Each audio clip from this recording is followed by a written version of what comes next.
tell you, you know. All right, we're. I can tell you the whole story. It's not working. Stupid thing. There we go.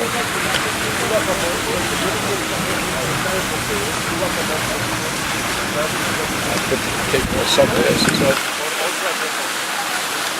My friend used to have a computer where he did all that job. Yeah. Okay, now we're ready. Okay. My name is. So where do you want to begin? Well, I'm going to start off from Germany, from Berlin. Okay. Shall I start already? Yeah, go for it. My parents were born in Turkey, Istanbul, Turkey. In 1914, the Turks killed 1 million Armenians because they were Christian. My parents are Sephardic Jews.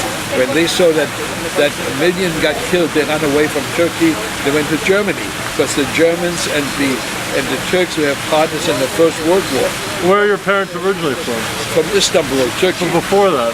Well, maybe their grand-grand were from Spain, 1492, when they kicked the Sephardic Jews, they're Spanish Jews. Yeah. And Turkey took them. But anyway, they got to Germany, and my father liked the German because in 1920 everything was done. And then he opened up a Persian rock shop, and everybody thought that we were Turks instead of Jewish, because my father was, Sephardic. They didn't look like the Orthodox Jews. They looked like regular Jews. So anyway, I make it short. In 1933, I was born in 1920. In 1933, I had my bar mitzvah. So while in the temple, everything was okay. But at night, when we had a party at my parents' apartment, somebody knocked on the door. My father opened up and he saw 2 Nazis with the sword. What the hell is going? What the hell is going on? My father says, my son Bertie, come on in and have a couple of drinks. So the 2 Nazis went in there and they drank with 20 other people. They were Germans and Turkish, but they didn't look Jewish. So they ran away. So everything was okay till the Crystal Night. And this is what I was at 2 years ago at the Holocaust right here in Miami. And they took us on television, and I told them the whole story. We lived in Berlin, where my parents had a beautiful Persian rock shop. We heard all the damages happening on Kristallnacht. We heard the windows breaking all over, the crashing noise. We lived on the 8th floor, and we could see on our street that all the stores were destroyed. And new clothing was on the road. Is it okay? Yeah, it's fine. That afternoon, we wanted to my father's store. We walked to my father's store, and we saw all the drugs being stolen. A Gestapo agent that knew my father and bought some drugs, and he made the drugs leave. Then he told my father, I'm going to own all the drugs from your store, but I'll make sure you get out of Berlin, go home. We went first to our synagogue. They burned it down. One of our German neighbors said, thank God you're alive. We have friends in another neighborhood who are getting killed. My father, brother, and mother and sister were in Berlin. We talked to them once, but never again. They all got killed. My mother also had family in Havana, Cuba. They said, don't worry. We just come, we fear the immigration. So the afternoon, after Crystal Night, the Nazi came to our house and told my father, write down that you gave me your store because I paid for it. You give me all your money from the bank, but I'm going to get 3 tickets for you, your wife, your son, to go to Havana. So we wrote that the Nazis was entitled to our store and our money. That was the deal, and that saved our life. Without the money, we would all have gotten killed. The Nazi bought us tickets on a ship called Orinoco, which is the sister ship of the St. Louis. He said we could take our furniture to Havana so we could have something. He drove us to Hamburg in the back of a Mercedes. The ship left the next day. We saw our belongings on the dock, but when my father asked the captain to load it, he says, we didn't pay the German enough to leave. If we paid in Havana, we would send it. He said, we kissed each other, and thank God we were on the ship in Havana. We paid off the immigration officer and got in. Later in Cuba, I was on the pier, and I saw the San Luis in 1939, and the Cubans wouldn't let them in, and they tried to get to the United States, and Roosevelt wouldn't let them get in either, and they got back to Europe. 1/3 went to England, they saved, and 2/3 got killed. So this was the story in Cuba. Now, what happened is in 1940, we were 2 years in Havana. In 1940, finally,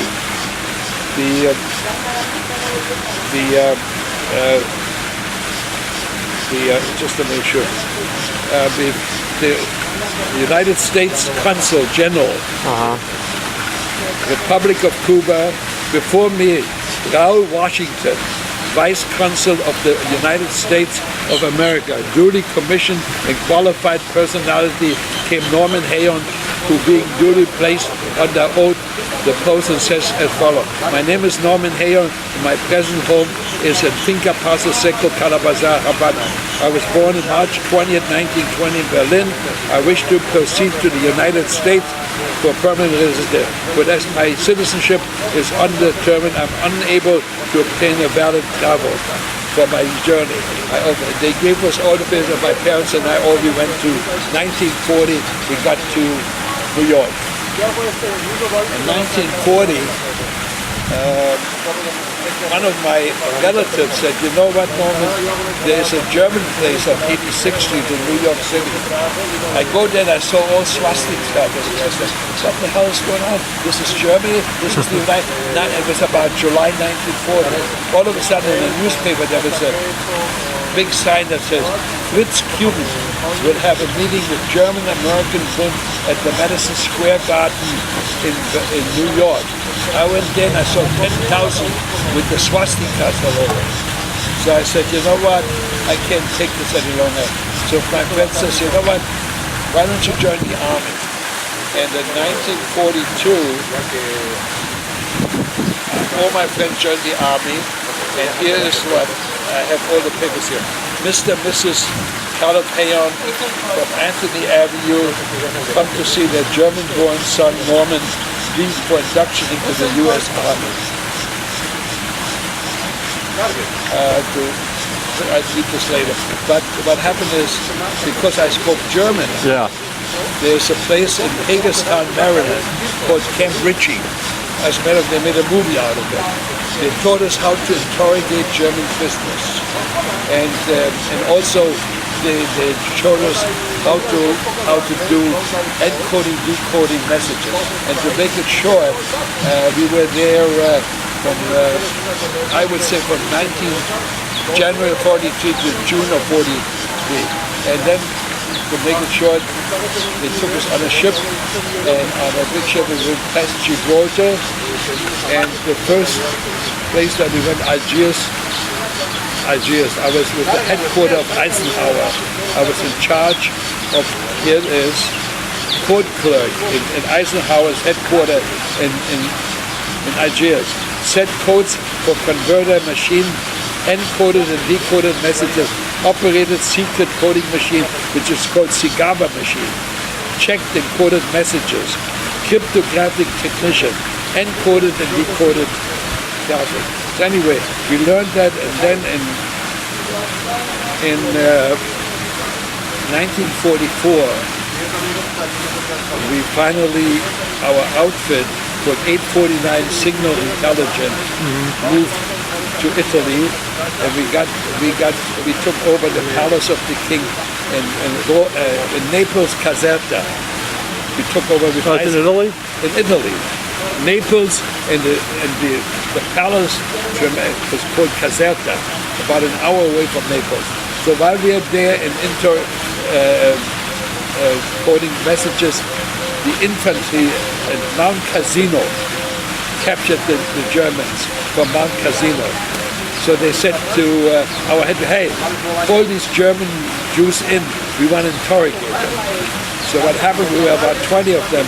We took our Jeep and we drove from Naples to Mount Casino. Once we were in Mount Casino, the infantry took about 20 Germans there. I said, okay, interrogate them. So I took my 45. I said in German, Hände hoch, put the arms up. The ones that went up like that, I said, take your shoulder. Some of them had SS tattooed. We didn't interrogate them. The infantry soldiers took them in the woods, but the regular soldiers, we said, ich bin ein Jude. I'm going to kill you if you don't. I got all the information. That was our job till the end of the war. The war ended. The U.S. Army? Yes, sure, U.S. Army. I was a military intelligence, U.S. Army. As a matter of fact, it was called, I got everything here. So you're a veteran? 849 Single Intelligence Service, Mediterranean Theater, U.S. Army. Here, APL 512, U.S. Army. See? Yeah. That was in May 45 when the war was over. Then I was in charge of 400 German prisoners in the U.S. PW camp. The orders are higher. So that was my job. But after the war, I had 3 points here. Show you that.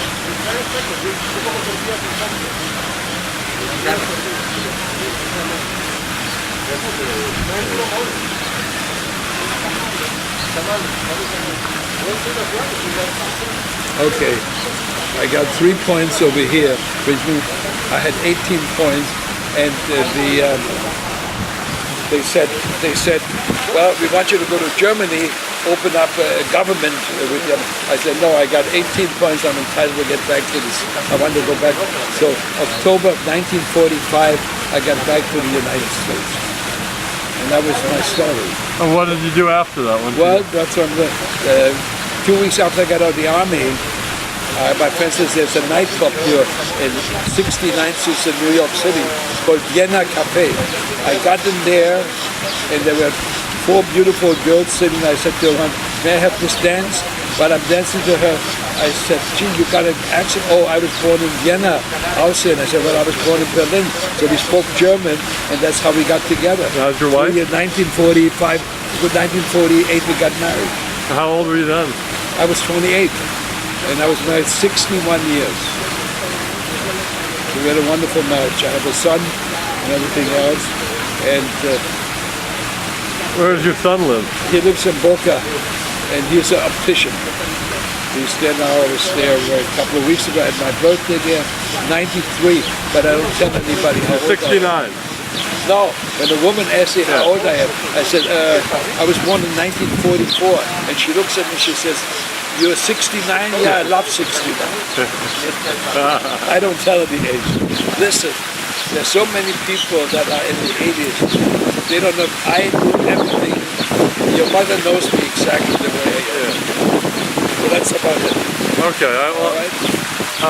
You want to have some pictures or something? Yeah. See?